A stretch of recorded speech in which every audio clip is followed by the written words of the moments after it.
Hello everyone, welcome to मिन talk India. हम पढ़ रहे हैं आपके एनसीईआरटी क्लास 2 इंग्लिश की नई टेक्स्ट बुक मृदंग का यूनिट नंबर 3 गोइंग प्लेसेस, और यह है उसका chapter number 2 between home and school. इस यूनिट में हम गोइंग प्लेसेस मतलब अलग अलग जगह कैसे जाते हैं, किस तरीके से जाया जाता है, कौन कौन सी जगह होती है, वो हम पढ़ रहे हैं। और इस चैप्टर का नाम है between home and school. Between मतलब बीच में, किसके बीच में?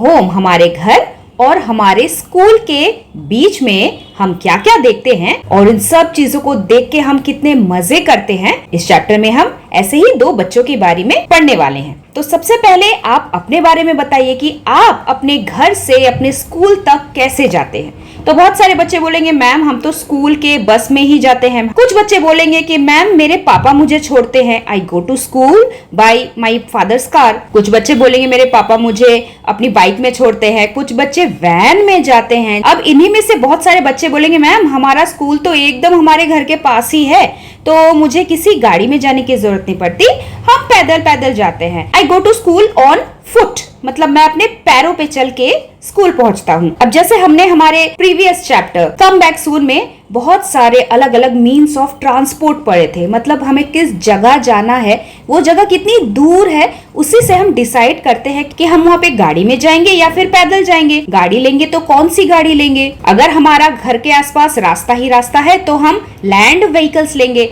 अगर घर के आसपास बहुत सारा पानी है तो हम वाटर ट्रांसपोर्ट का सहारा लेंगे। अब जरा ध्यान से सुनिए, ये सारे जो मीन्स ऑफ ट्रांसपोर्ट है, बस, कार, मोटरसाइकिल, वैन, रोड पे पक्की सड़क पे चलते हैं। और ये जगह ऐसी होती है जो थोड़ा सिटी साइड में हो, जिसे हम अर्बन एरिया बोलते हैं, या फिर जो शहर के नजदीक हो। लेकिन हमारे आसपास बहुत सारी जगह ऐसी भी है जो गांव के ज्यादा नजदीक है, जहाँ पे मिट्टी के रास्ते भी अवेलेबल है। वहाँ के बच्चे भी स्कूल में जाते हैं और ज्यादातर उन्हें चल के अपने स्कूल में जाना ज्यादा अच्छा लगता है। तो आज के इस क्लास में हम ऐसे ही दो फ्रेंड्स के बारे में बातें कर रहे हैं जो अपने घर से स्कूल जाते हैं, खेतों के बीच में से जाते हैं, क्योंकि इनका घर शायद विलेज एरिया के आसपास है और विलेज एरिया को हम रूरल एरिया बोलते हैं। रूरल एरिया में ही रहने वाले दो बच्चों की कहानी हम पढ़ेंगे कि वो अपने घर से जब स्कूल जाते हैं तो इन बिटवीन रास्ते में उन्हें क्या क्या चीजें नजर आती हैं, उन चीजों से कितने मजे करते हैं। So let us study. इन दोनों में से कोई एक बच्चा बोल रहा है, हेलो आई एम रवि, मेरा नाम रवि है। आई स्टडी इन क्लास 2, मैं कक्षा 2 में पढ़ता हूँ।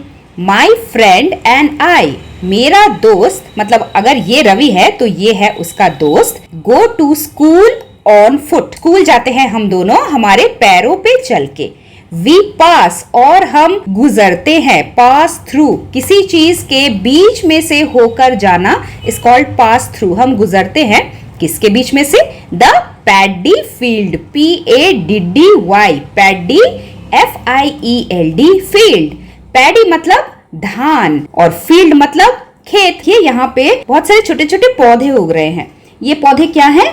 ये ही पौधे बड़े होके इस तरीके से धान के पौधे बनेंगे। इन्हें हम पैडी क्रॉप बोलते हैं। ये जो छोटे छोटे ब्राउन कलर के धान आपको दिखाई दे रहे हैं, इन्हीं में से आगे चल के सफेद रंग के दाने बाहर आते हैं, जिन्हें आप चावल बोलते हो और जिसे हम पका के हम सभी खाते हैं। तो ये दोनों बच्चे इन्हीं पैडी फील्ड्स के बीच में से होकर गुजरते हैं। और उसके बाद the mango Grove, MANGO, mango मतलब आम, GROVE, ग्रोव मतलब बहुत सारे आम के पेड़ जब एक ही जगह पे एरिया में लाइन में करके लगाए जाते हों। अभी देखो किसी का घर नहीं है, ये एक फील्ड की तरह ही है जहाँ पे लाइन से बहुत सारे आमों के पेड़ लगाए गए हैं। इनमें आम के पेड़ की खेती की जाती है, यहाँ से यहीं से आम तोड़ के बेचे जाते हैं बाजार में। इसी को हम मैंगो ग्रोव बोलते हैं। तो ये बच्चे पहले धान के खेत में से, पैडी फील्ड में से गुजरते हैं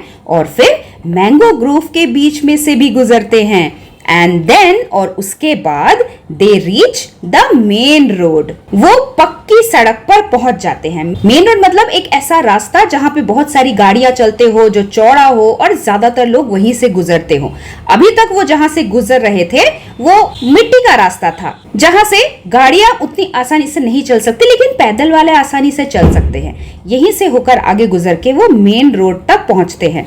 एंड दैट इज, और वो है the shortest, SHORT short, EST est, shortest. Shortest means सबसे छोटा. That is the shortest ROUTE route.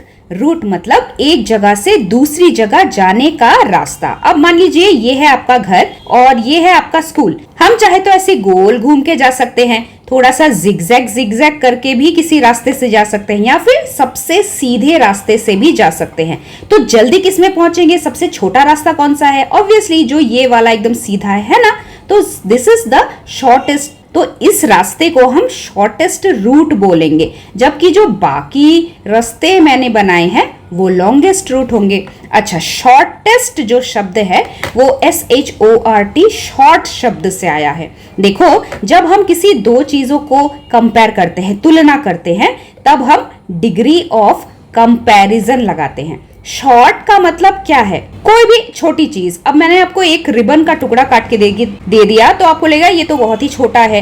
अब उससे भी अगर छोटा मैं दे दूं तो वो शॉर्टर हो जाएगा, उससे भी छोटा. एक और छोटा सा टुकड़ा दे देती हूँ. अब इस टुकड़े को देखो, ये तो इन दोनों से भी छोटा है, सबसे छोटा, तो हम उसे शॉर्टेस्ट बोलेंगे. तो ये दोनों बच्चे जो मिट्टी के रास्ते से, पैडी फील्ड से, फिर मैंगो ग्रोव से होकर गुजरते हैं, वो सबसे छोटा रास्ता है उनके स्कूल तक पहुंचने का. We take to school.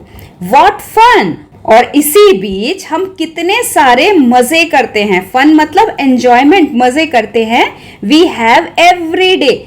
हर दिन, हर रोज हम मजे करते हैं. तो इस शब्द से ही हमें पता चल रहा है कि ये दोनों बच्चे बहुत खुश हैं इस तरीके से स्कूल जाने में. उन्हें किसी गाड़ी की जरूरत नहीं, वो पैदल जाने में ही बहुत खुशी फील करते. देखो उनके हैप्पी फेसेस भी इसी बात को प्रूफ कर रहे हैं कि वो कितने खुश हैं. धान के खेत और मैंगो ग्रूव्स के अलावा और वो कहाँ कहाँ क्या क्या करते हैं, तो कैसे कैसे वो फन करते हैं. सबसे पहले जंपिंग, JUMP, जंप मतलब कूदना. ING लगा देने से जंपिंग. अब देखो ये एक एक्शन वर्ड हो गया, मतलब काम वाले शब्द. इस शब्द में कुछ काम किया जा रहा है. कौन सा काम? कूदने का काम. Jumping over the canals, canal के ऊपर से कूदना. कैनाल क्या होता है? ये जो फोटो हमें दिख रही है, कैनाल, जिसे हम हिंदी में नहर भी बोल सकते हैं.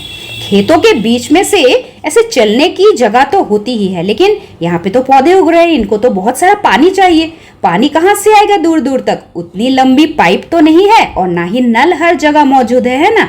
इसीलिए खेतों के बीच में से इस तरीके से मिट्टी को खोदा जाता है और यहाँ पे ढेर सारा पानी डाल के रखा जाता है पाइपलाइन से, या फिर बहुत अलग अलग तरीके हैं यहाँ पे पानी जमा करने के. और जमीन के नीचे से ही ऐसे ऐसे खोदा जाता है जिससे कि ये पानी खेत के हर एक पौधे तक पहुंच सके. तो इसी को कैनाल बोलते हैं. इन्हीं कैनाल के ऊपर से रवि और उनका फ्रेंड जंप करके जाता है. उसके बाद उन्हें पेड़ों पे चढ़ना बहुत अच्छा लगता है. Climbing the trees, CLIMB, climb का मतलब है चढ़ना. ING लगा देने से एक्शन वर्ड बन जाता है. क्लाइंबिंग, पेड़ों पे चढ़ते हैं. उसके बाद पेड़ों की जो शाखाएं होती है. Swinging from the branches, branches मतलब पेड़ों की शाखाएं.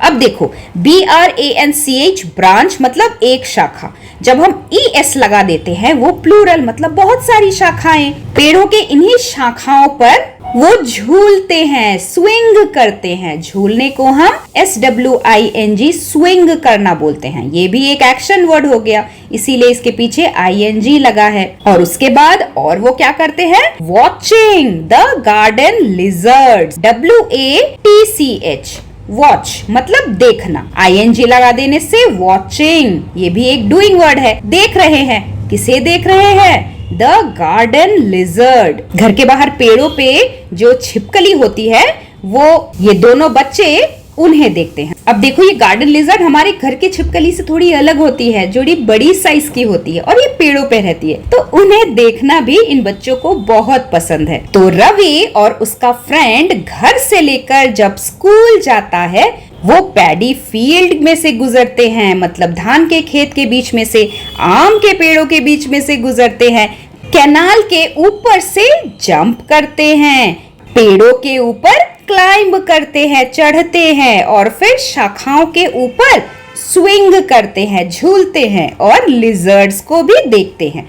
इतना सब कुछ करने के बाद भी वो स्कूल लेट नहीं होते। येट फिर भी वी रीच, हम पहुंचते हैं school on time. On time मतलब बिल्कुल सही समय पर। अब आप में से ज्यादातर बच्चे शायद केवी में पढ़ते होंगे और केवी स्कूल का बेल 8:20 को बजता है जब प्रेयर स्टार्ट होती है, और इसीलिए शायद आप अपने घर से 7:45, 7:30 ऐसे समय पे घर से निकलते होंगे। तो आप ही की तरह ये दोनों बच्चे भी बहुत सारा मजा करते हैं घर और स्कूल के बीच में, लेकिन फिर भी वो एकदम सही वक्त पे स्कूल पहुंचते हैं। तो मुझे पूरा यकीन है कि आप सभी बच्चे भी जब अपने घर से स्कूल की तरफ निकलते होंगे तो आपको भी अपने स्कूल के रास्ते में बहुत सारी चीजें दिखती होंगी, जैसे तरह तरह के पेड़, अलग अलग कलर के घर, बहुत अलग तरीके की गाड़ियां, घर के बाहर के नल, कुएं, अलग अलग तरीके की बिल्डिंग्स, ऐसी बहुत सारी चीजें आपको नजर आती होंगी अपने स्कूल तक पहुंचते पहुंचते। तो अगर इन सभी चीजों को आपने आज तक ध्यान नहीं दिया तो कल जब आप स्कूल जाएंगे, घर और स्कूल के बीच के सभी चीजों को आप देखते देखते जाइए and have fun. I am sure कुछ मजेदार चीज आपको जरूर नजर आएगा। अब इस चैप्टर के जो क्वेश्चंस हैं उन्हें हम हमारे पार्ट 2 वीडियो में सॉल्व करेंगे। So stay tuned, we will meet very soon. Thank you very much, bye bye.